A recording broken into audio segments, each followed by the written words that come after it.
김치는 일본 츠케모노의 아류작에 불과합니다.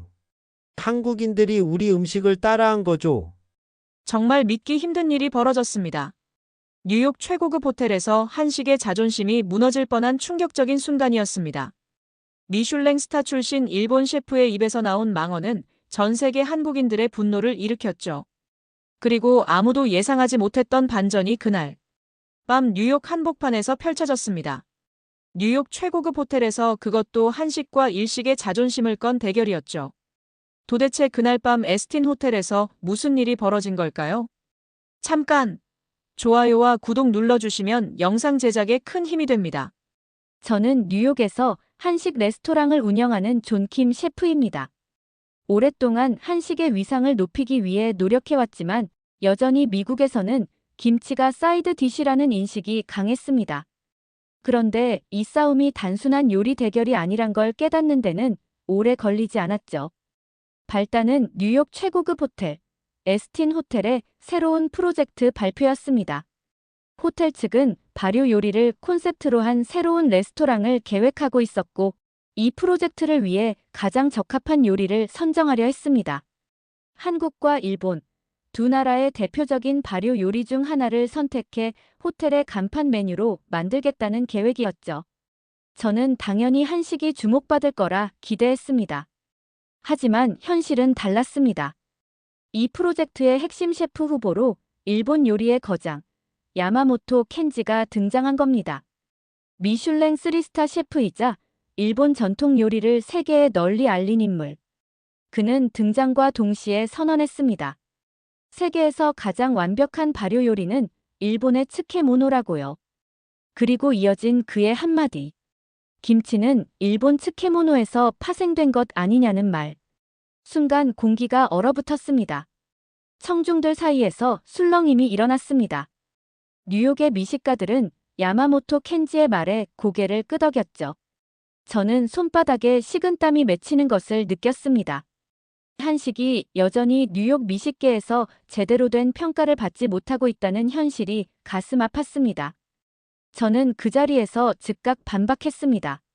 침묵은 때로 동의가 될 수 있다는 걸 잘 알았기 때문입니다. 수백 년을 이어온 우리 김치의 자존심이 이대로 무너지게 할 순 없었죠.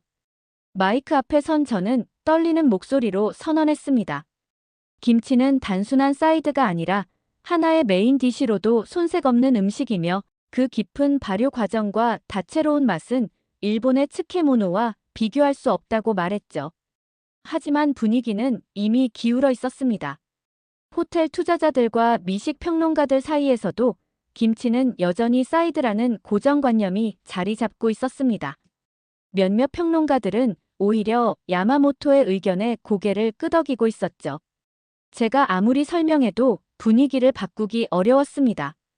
호텔 측은 즉석에서 새로운 제안을 했습니다. 한일 양국의 발효 요리 대결을 통해 진정한 승자를 가리자는 것이었죠. 야마모토 켄지는 비웃듯 고개를 끄덕였습니다. 저는 그 순간 깨달았습니다. 이제 더 이상 물러설 곳이 없다는 것을요. 이 대결은 단순한 요리 경연이 아닌 한식의 자존심을 지키는 싸움이 될 것이었습니다. 호텔 창밖으로 맨해튼의 화려한 야경이 펼쳐졌지만 제 머릿속은 이미 다음 주에 있을 대결의 순간으로 가득 찼습니다. 이 대결이 성사되자 뉴욕 미식계는 들썩이기 시작했습니다. 호텔이 정식으로 발표하자 뉴욕의 주요 미식 잡지와 블로그에서는 벌써부터 이번 대결을 두고 열띤 논쟁이 벌어졌죠. 일부는 일본이 승리할 거라고 장담했고, 일부는 한식이 세계적으로 인정받는 순간이 올 거라고 기대했습니다. 저는 이 대결이 단순한 요리 대결이 아니라 한식의 자존심을 건 싸움이라고 생각했습니다. 그리고 이길 자신이 있었습니다. 뉴욕의 중심에서 한식과 일식의 정면 승부가 벌어지게 됐습니다. 대결 주제는 발효 요리. 단순한 음식 대결이 아니라 두 나라의 자존심이 걸린 전쟁이었죠. 저는 한식 셰프 그리고 상대는 일본 미슐랭 3스타 셰프 야마모토 켄지. 그는 일본 요리를 세계적인 명성으로 끌어올린 인물이었고 이번에도 자신감이 넘쳤습니다. 호텔 측이 발표한 대결 방식은 간단했습니다. 각 나라를 대표하는 최고의 발효 요리를 준비해 5명의 심사위원, VVIP 고객들 앞에서 평가받는 방식이었죠. 심사위원들은 뉴욕의 미식 평론가, 미슐랭 스타 셰프, 유명 와인 소믈리에 등으로 구성됐습니다. 철저하게 전문적인 시각에서 평가될 거란 뜻이었습니다. 저는 고민 끝에 발효 오이김치를 선택했습니다. 기존의 김치와는 다른 매력을 보여줄 수 있는 요리였죠. 오이의 아삭한 식감, 절임 과정에서 깊어지는 감칠맛, 그리고 특유의 깔끔한 끝맛. 한식의 발효 과학을 제대로 보여줄 수 있는 선택이었습니다. 하지만 이 선택이 쉽지는 않았습니다. 김치라고 하면 대부분 배추김치를 떠올리는데 과연 오이김치가 이 무대에서 한식의 우위를 증명할 수 있을까? 저 역시도 부담을 느끼지 않을 수 없었죠. 야마모토 켄지는 자신만만한 표정으로 유자 츠케모노를 출품하겠다고 밝혔습니다.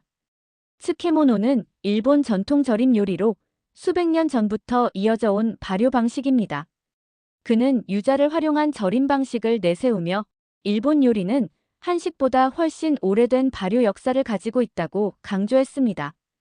야마모토 켄지의 얼굴에는 이미 승리를 확신하는 듯한 미소가 번졌습니다. 그의 자신감에는 이유가 있었습니다. 뉴욕 미식계에서 일본 요리는 이미 세련되고 정교한 이미지로 자리 잡고 있었습니다. 반면 김치는 여전히 거칠고 강한 향을 가진 음식으로 인식되는 경향이 있었죠. 특히 한식이 고급 요리로 인정받기 어려웠던 배경이 있었습니다.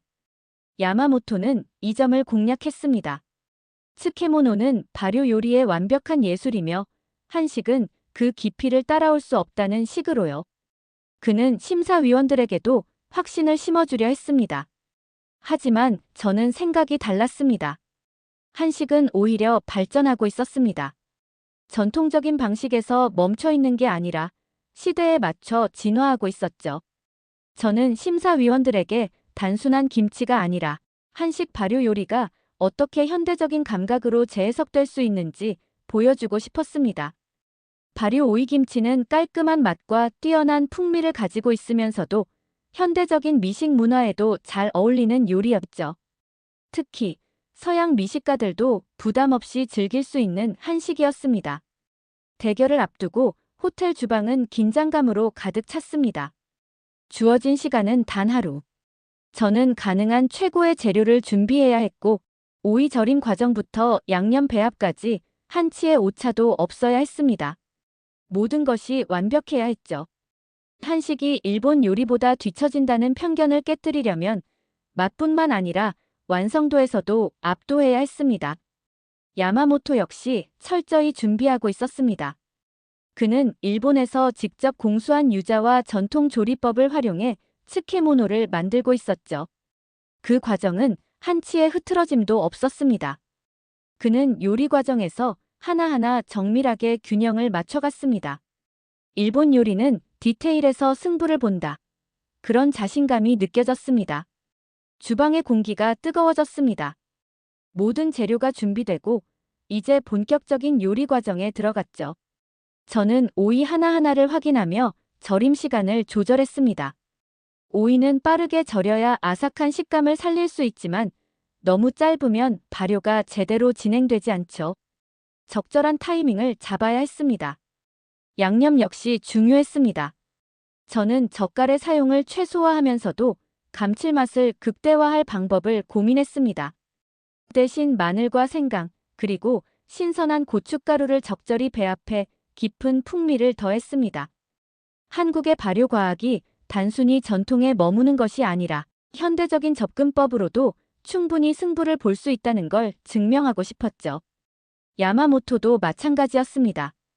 그는 츠케모노를 유자로 숙성시키면서 서서히 절임의 깊이를 조절하고 있었습니다.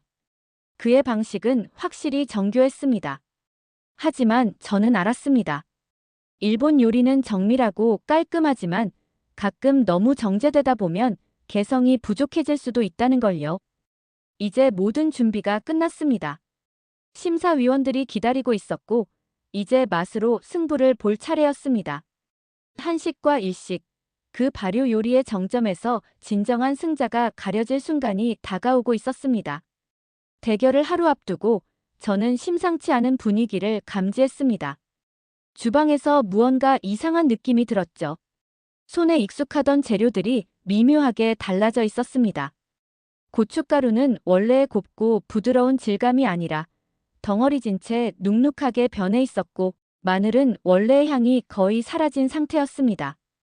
가장 큰 문제는 젓갈이었습니다.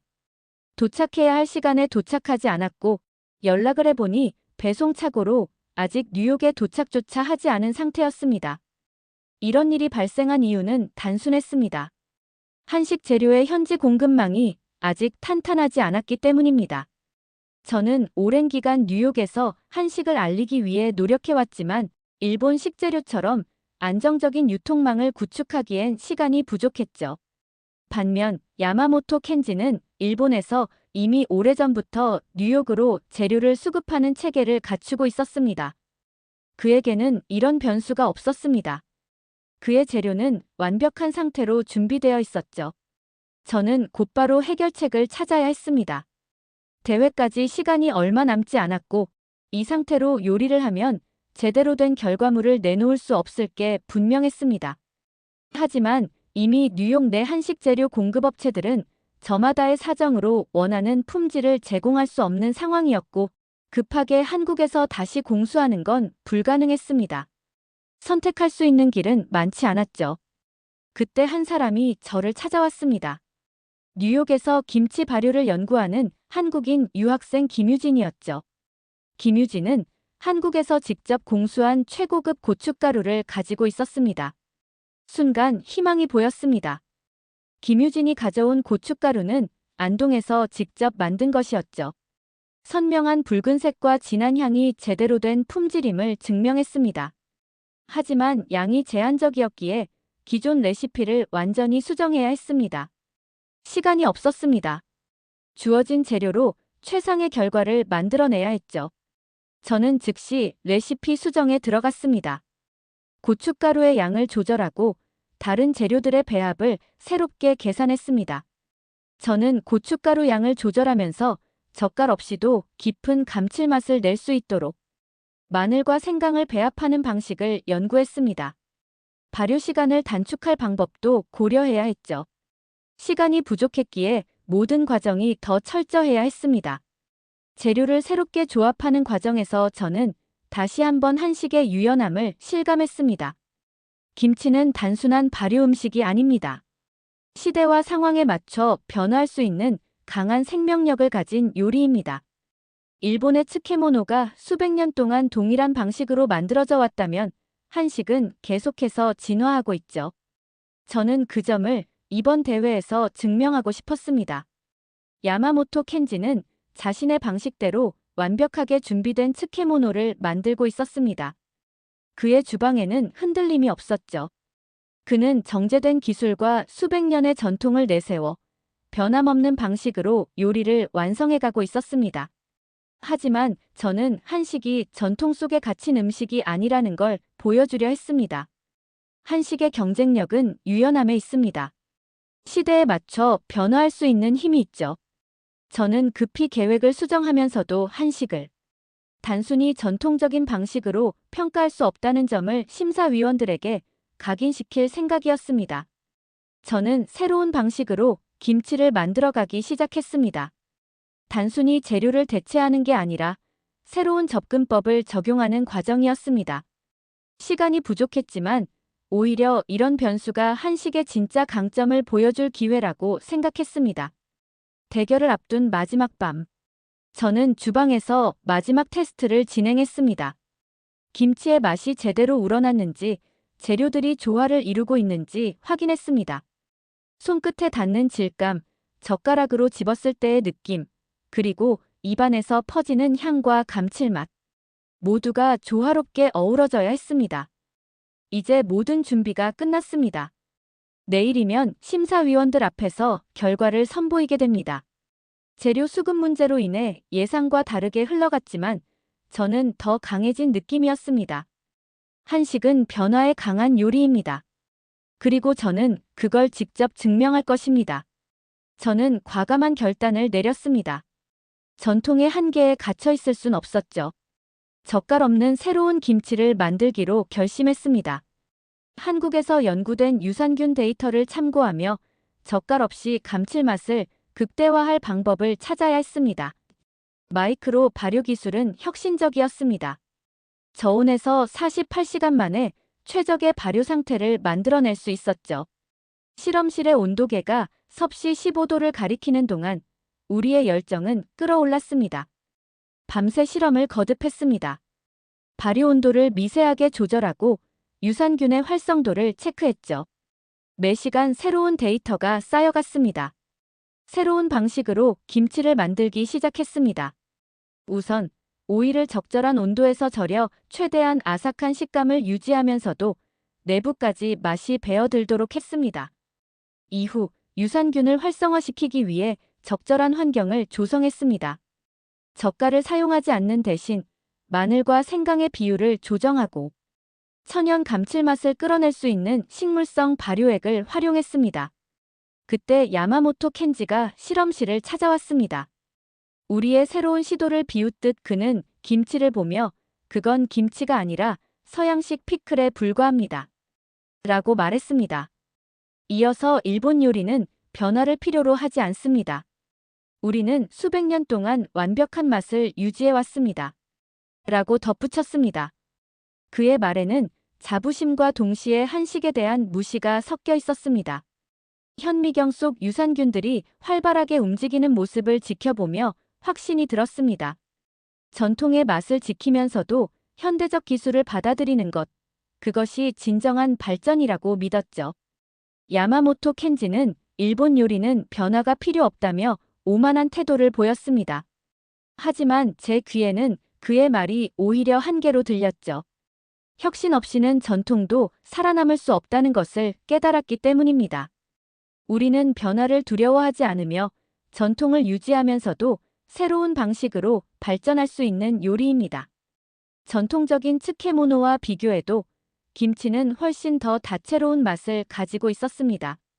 김치는 차가운 온도에서 숙성된 덕분에 색감이 더욱 선명했고 발효액이 적절한 균형을 이루고 있었습니다. 감칠맛이 극대화되었고 단순한 절임 요리가 아니라 깊이 있는 맛을 가진 한식이 완성되었습니다.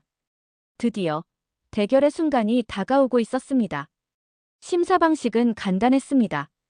오이김치와 츠케모노를 다시 시식한 후 각자가 더 맛있다고 생각하는 요리에 투표하는 방식이었습니다. 심사위원 5명과 VVP 고객들의 투표가 합산되어 최종 승자가 결정되는 것이었습니다. 심사위원단이 모습을 드러냈습니다. 뉴욕의 미슐랭 스타 셰프, 미식평론가, 유명 와인 소믈리에 등 최정상급 전문가들이 자리했습니다. 대결의 승패를 가를 사람들이었습니다. 긴장감이 극도로 높아졌습니다. 제 요리가 먼저 시식 테이블에 올려졌습니다. 발효 오이김치. 젓갈 없이 새로운 방식으로 만들어진 결과물이었습니다. 심사위원들은 젓가락을 들어 한 조각씩 집어들었습니다. 모두 신중한 표정이었습니다. 하지만 첫 반응은 예상보다 강렬했습니다. 한 명이 먼저 고개를 끄덕였습니다. 또 다른 심사위원이 미묘한 미소를 지었습니다. 그러더니 와인 소믈리에는 김치를 다시 한번 맛보며 감탄하는 듯한 표정을 지었습니다. 기대 이상의 반응이었습니다. 저는 속으로 안도했습니다. 준비 과정에서 고민했던 모든 것이 올바른 방향이었다는 걸 확인하는 순간이었습니다. 발효가 잘 이루어진 오이의 아삭한 식감, 감칠맛과 산미의 균형, 모든 것이 제대로 어우러져 있었습니다. 심사위원들은 조용하지만 확실히 긍정적인 분위기였습니다. 그 다음은 야마모토 켄지의 차례였습니다. 그의 요리는 유자 츠케모노. 일본식 전통 절임 방식으로 만들어진 절제된 맛이 특징이었습니다. 심사위원들이 조심스럽게 집어들었습니다. 반응은 다소 차분했습니다. 일부 심사위원은 가볍게 고개를 끄덕였지만 강한 감탄을 보이는 이는 없었습니다. 하지만 일본 요리에 익숙한 뉴욕 미식계의 분위기 때문인지 누구도 부정적인 반응을 보이지 않았습니다. 야마모토 켄지의 표정이 점점 굳어갔습니다. 심사위원들이 츠케모노보다 김치에 더 많은 관심을 보이자 당황한 기색이 역력했죠. 하지만 야마모토 켄지의 입가에는 여전히 미묘한 자신감이 묻어났습니다. 투표가 진행되는 동안 주방과 대기실의 공기는 숨막힐 정도로 긴장감이 돌았습니다. 오이김치를 맛본 사람들은 감탄했고 츠케모노를 먹은 이들은 신중한 표정을 지었습니다. 하지만 전체적인 분위기는 오이김치 쪽으로 확연히 기울어져 있었습니다. 마침내 투표가 마무리되었습니다. 그리고 최종 결과가 발표되었습니다. 오이김치 82%, 츠케모노 18%. 순간 모든 것이 정지된 것처럼 느껴졌습니다. 수백 명의 시민들이 기립박수를 보내는 가운데 저는 한식의 위대함을 다시 한번 실감했습니다. 야마모토 켄지는 자리를 박차고 나갔습니다. 하지만 더 이상 중요하지 않았죠. 우리는 이미 진정한 승리를 거머쥐었기 때문입니다. 에스틴 호텔은 이 결과를 공식 보도자료로 배포했습니다. 뉴욕의 유명 미식 매체들이 앞다투어 한식의 혁신적인 발효 기술을 보도하기 시작했죠. 우리의 도전은 이제 세계를 향해 나아가고 있었습니다. 대결 이후 뉴욕 미식계는 완전히 뒤집어졌습니다. 한식 발효 요리가 다시 주목받기 시작했고 뉴욕 곳곳에서 한식 기반의 발효 레스토랑이 급증했습니다. 미식가들은 이제 한식을 단순한 트렌드가 아니라 하나의 문화적 흐름으로 받아들이고 있었습니다. 이렇게 한식의 우수성을 경험한 후 제 마음속에는 더 큰 사명감이 자리 잡았습니다. 단순한 승리를 넘어 우리 한식의 위대함을 전 세계에 알리고 싶었죠. 수천 년을 이어온 우리 조상들의 지혜가 담긴 발효 기술은 그 어떤 현대 과학으로도 따라올 수 없는 완벽함을 지니고 있었습니다. 야마모토 켄지는 패배를 인정했습니다. 일본의 발효 음식을 뛰어넘는 한식의 깊이에 감탄하며 우리나라의 식문화에 경의를 표했죠. 한때 우리를 무시했던 그의 태도가 완전히 바뀐 것입니다. 전 세계 언론이 주목하고 있습니다. 한식의 건강함과 과학적 우수성이 전 세계적 트렌드가 되어가고 있죠. 우리 선조들의 지혜가 만들어낸 발효 음식이 이제는 세계인의 식탁을 정복해가고 있는 것입니다. 한식은 단순한 음식이 아닙니다. 그것은 한국의 역사이자 문화이며 우리의 정체성입니다. 그리고 이제 전 세계가 그 가치를 인정하기 시작했습니다. 저는 이제 확신했습니다. 한국 요리는 세계 최고 수준의 맛과 건강함을 동시에 갖추고 있었습니다. 그동안 제대로 평가받지 못했던 한식이 이제는 당당히 중심으로 나아가고 있었습니다. 우리는 앞으로도 한식을 세계에 알릴 것이고 그 과정에서 한국인으로서의 자부심을 잊지 않을 것입니다. 여러분은 이 대결을 어떻게 보셨나요? 대한민국의 위대한 음식 문화가 진정한 세계의 중심이 되는 그날까지 한식의 도전은 계속될 것입니다. 오늘도 영상을 시청해 주셔서 감사합니다. 다음 영상에서는 또 다른 감동적인 이야기로 여러분의 마음을 따뜻하게 채워드릴게요. 구독과 좋아요로 마음을 전해주시면 앞으로도 더 따뜻한 이야기로 찾아뵙도록 하겠습니다. 그때까지 모두 행복하시고 건강하시길 바랍니다. 고맙습니다.